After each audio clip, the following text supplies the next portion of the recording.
Hi, ladies and gentlemen. Terry Martin with the Illinois Channel, and Jeff Berkowitz is joining me with Public Affairs TV in Chicago. Jeff, we've had quite a week. We're going to be discussing some of the events, actually, not only just going through the week and up to the very moment that we're recording this, because this week we had President Trump mark the 100 days, first 100 days of his administration. We'll be talking about that and what the president and his cabinet are saying about their accomplishments.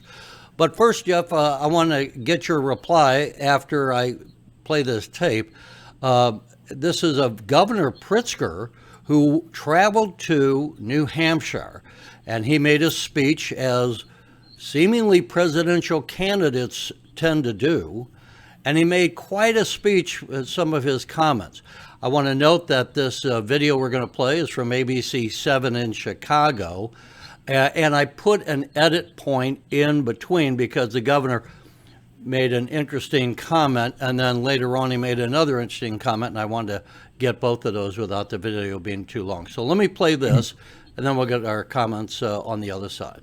Never before in my life have I called for mass protests, for mobilization, for disruption, but I am now.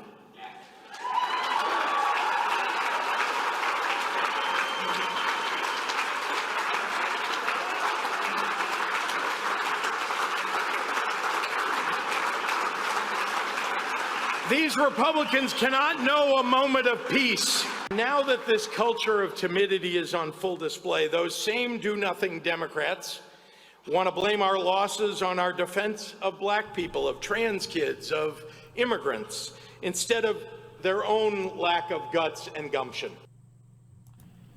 So there he is, the governor really kind of lighting a fire, calling for disruptive protests and that Republicans shouldn't have any peace. And then he takes on the Democrats, who he calls do-nothing Democrats.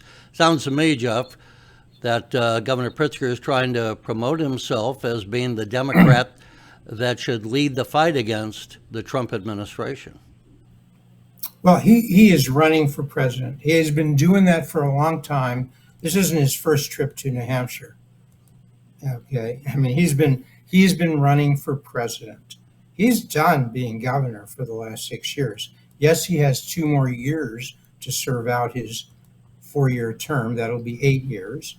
And so people are wondering, is he running for re-election as well and for governor in 2026? He said he was going to announce first at the end of April. Maybe it's coming then, maybe next month. So he's trying to decide, as he runs for president in 2028, and he's running intensely 2027 and 28. As he does that, is it better for him to run from a base of being governor of the state of Illinois, or is it better for him to be unencumbered? So he'll announce whether he's running for re-election or not based on that.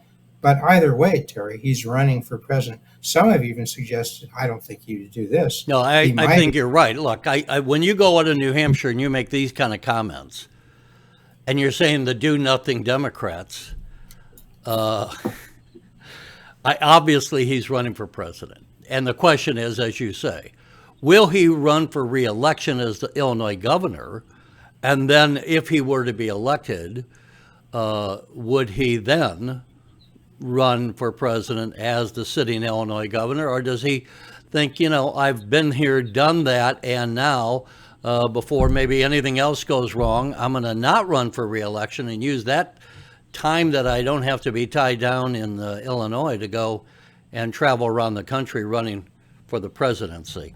I have no idea what he's going to do, but at some point he is going to have to announce what he's going to do, just so other people in the Democratic Party of Illinois, if he is not running for re-election, they have to get their campaign for governor going, and that raising money and doing all that takes some time. Right, but by the way, I want to get your reaction. What did you think of the governor's comments? Yes, we know he's running for president. I think that's pretty obvious. But what about his comments of talking about disrupting the Republicans and they shouldn't have a moment of peace? Well, he said he has not usually called for mass protests nor disruption, but now he is. and he said the Republicans should not have a moment of peace. But he went on to talk about for the Democrats showing up strongly, strong resistance, and showing so at the ballot box. That will be his defense. Not a moment of peace, but he's not calling for violence. He's not trying to incite Well, he violence. says he's not running He for just wants to- violence, but his comments were pretty acidic, and I think they were out of character for Pritzker, who has maintained, I would say, in most cases, civility as a governor. He's not really lit the fire too much, but that's why I want to get you. I know what he said, but did you think it was appropriate? Do you think inappropriate? What was your reaction to his comments? It's okay. I mean, I can understand the Republicans. It makes sense to criticize that in light of the assassination attempts on Donald Trump. Do you want to say words that might incite some of the crazies to try that again? I understand that. That's a legitimate criticism. On the other hand, these are not what the U.S. Supreme Court would call fighting words. Not fighting words. Certainly permissible free speech, even by a governor of the fifth largest state, even by a governor already running for president. It's okay, Terry. I understand the criticism. It's okay. Because he put enough words about the ballot box saying that he's talking about a strong stand of protests. Protests can be nonviolent, he would say, and should be. Disruption, nonviolent. Disruption in the sense a strong, loyal. Well, he said he was talking about having megaphones, and I guess really elevating the criticism of the Trump administration. I take is what he's saying, but it's been. We have other people talking about AOC being the de facto leader of the Democratic Party. If she is, she's a weak leader, and she doesn't have the money that Pritzker has. She is obviously a more attractive candidate, but we'll obviously have to see. But even if Pritzker runs for the nomination, it's not like it's going to be a cakewalk to the nomination. I'm not so sure how he would be received across the country by the Democratic Party. Well, look, a lot depends internally here. If the Illinois GOP can come up, and they could, with a strong candidate for governor, a credible candidate who has message, organization, and money, who's articulate, who's fluent in the failures of the Pritzker administration on education, on crime, on fiscal issues, on Illinois' economy, on virtual stagnant growth in employment. There's plenty there to criticize. And if that's going on at the same time he's running for president, the national media will notice that. And the Democrats will have 2 or 3 or 4 governors who will step up, maybe a senator or 2. They won't lack for candidates. You may not like their views, but the progressives will. And Pritzker will have plenty of competition. You're right. On the money side, he's way ahead. But we've seen rich politicians fail before, and that could happen again. You have Josh Shapiro, governor of Pennsylvania. It's also almost the same size as Illinois in terms of population and economy.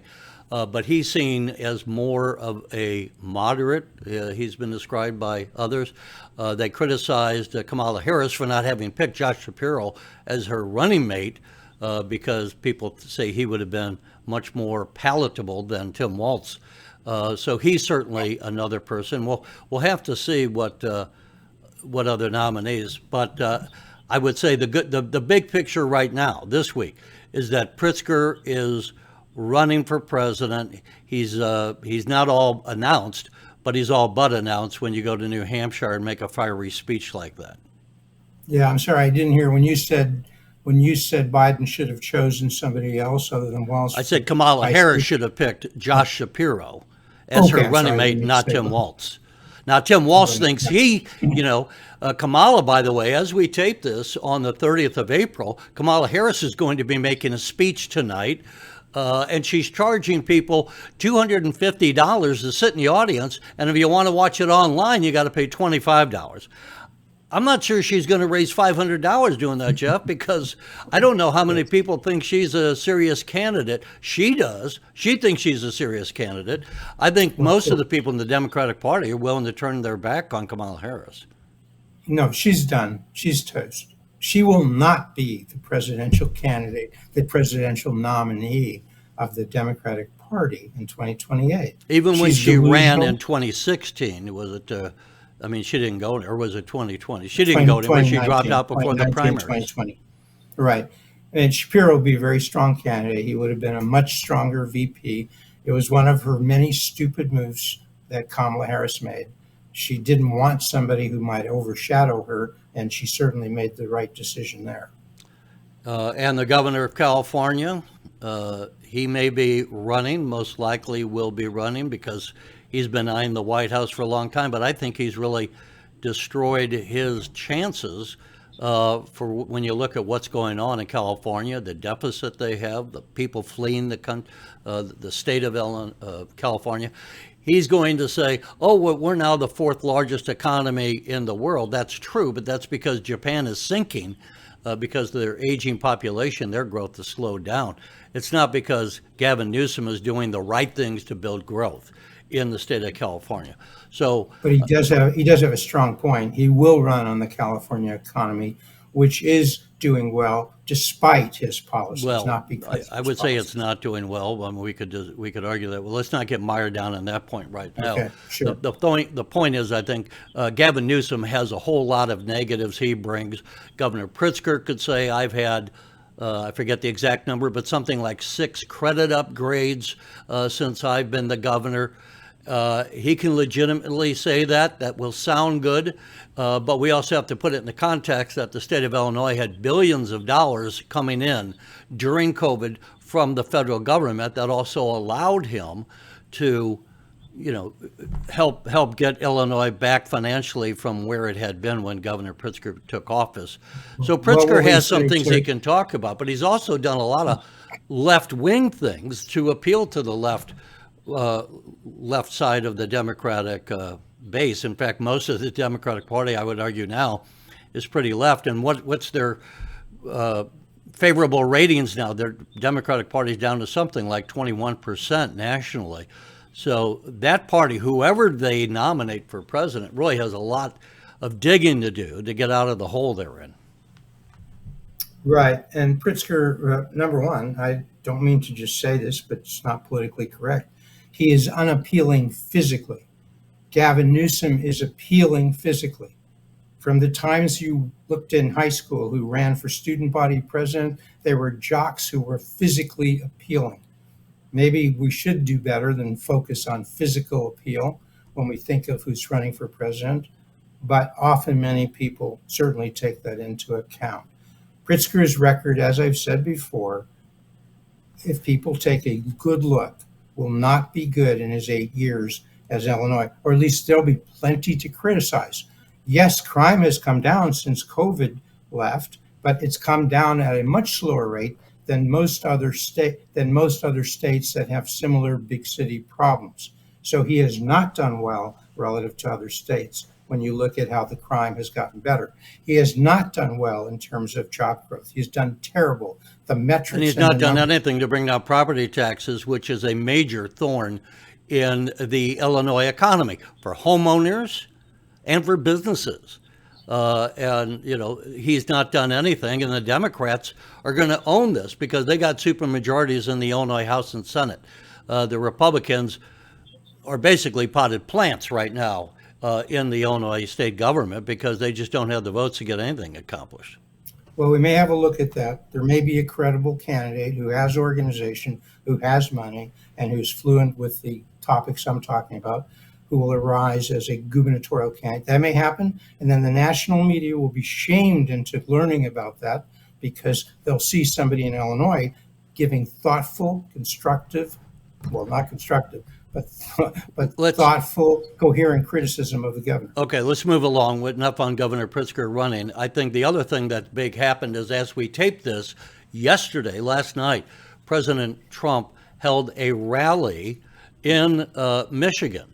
and he listed some of the accomplishments that he had. Now, it's an hour-long rally. I strung together a couple of these things that he talked about, which had to do more with some of the social causes that he's addressed. I banned men from competing in women's sports. I signed executive orders to abolish critical race theory and transgender insanity from our schools and from our military. After years of missed targets, our military suddenly has the best recruiting numbers in 30 years. Every branch is setting records. Don't think of that. 6 months ago, you and I were reading that nobody wanted to join the military, right? Now, we've just set a record of recruitment that's stuck. We have a waiting list of people that want to go into our military, and we have a waiting list, including for police and firefighters, because our country has spirit again. We have spirit. So, Jeff, America is back. America has spirit, and the president is proud to say, as he just said, that that's being reflected in the armed services. It's being reflected in our police departments and fire departments, and the social context of the Trump administration. The first 100 days, he's certainly, through executive orders, done quite a lot on addressing and getting rid of DEI, which he is obviously highly critical of, and getting it out of places like anywhere in the federal agencies and getting it out of places like West Point. So maybe that's one of the reasons they're getting more recruits these days going into the armed services. Well, look, in an hour and a half, he covered a lot of issues. He covered these social issues, cultural issues you've mentioned, that, promoting trans in high school and college and sports. That's lost a lot of the Democrats' base, which should be women, and they're not at all. There are many women who are not at all happy about having to compete with men who are biologically a lot stronger and now view themselves as women. No, they're not happy at all about that. They spent their most of their life getting ready to compete in sports with other women and compete in college and being top notch and all of that.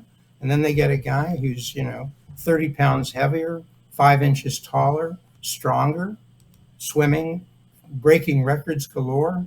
Is that fair? Is that fair?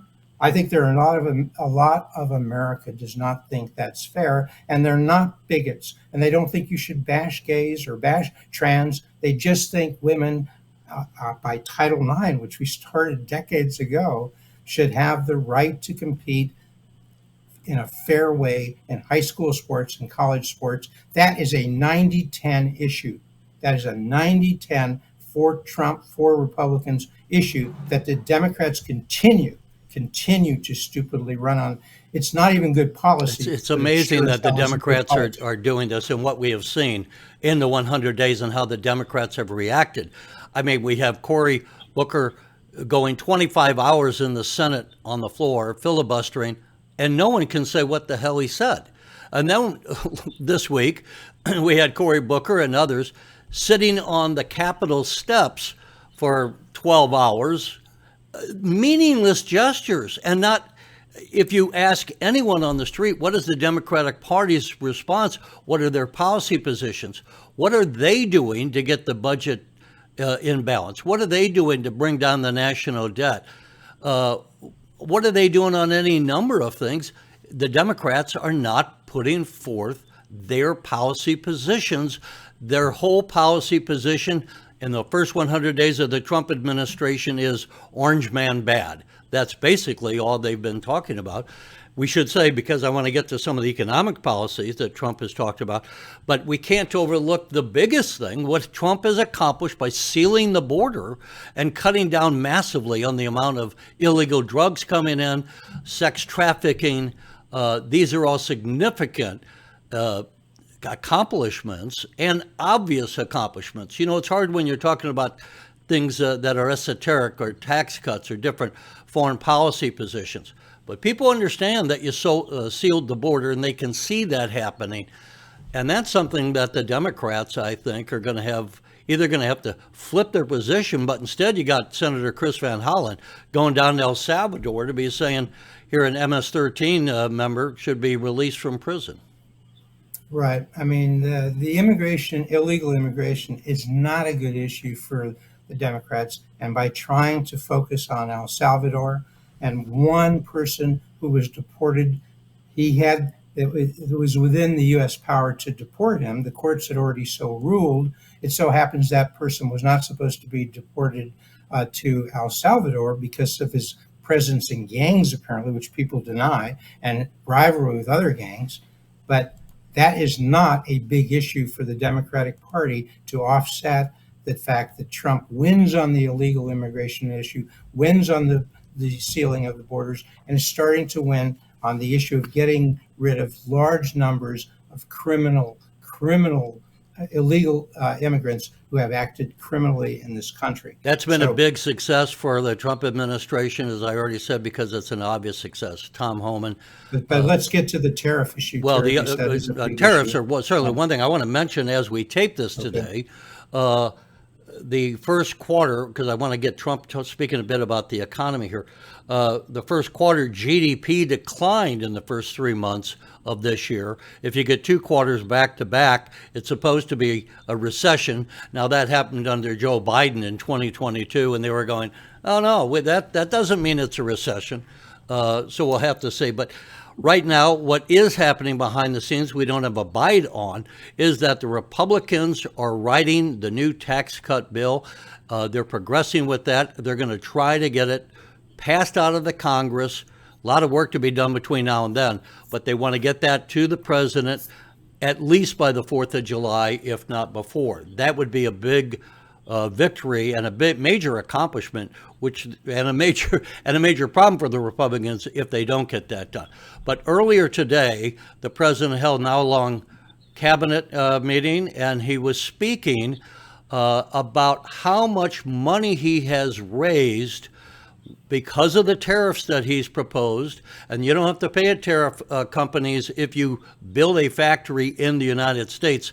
Let's listen to this bite about how much money has been coming in response to his tariffs. We have more monies being spent than at any time in the history of our country. We're up to close to $8 trillion, I think I can say. And really, it's going to be a lot higher than that. Those are just the ones that we know about. 8 trillion. I'm not going to say, but I'm not sure if Biden did $1 trillion for 4 years, $1 trillion.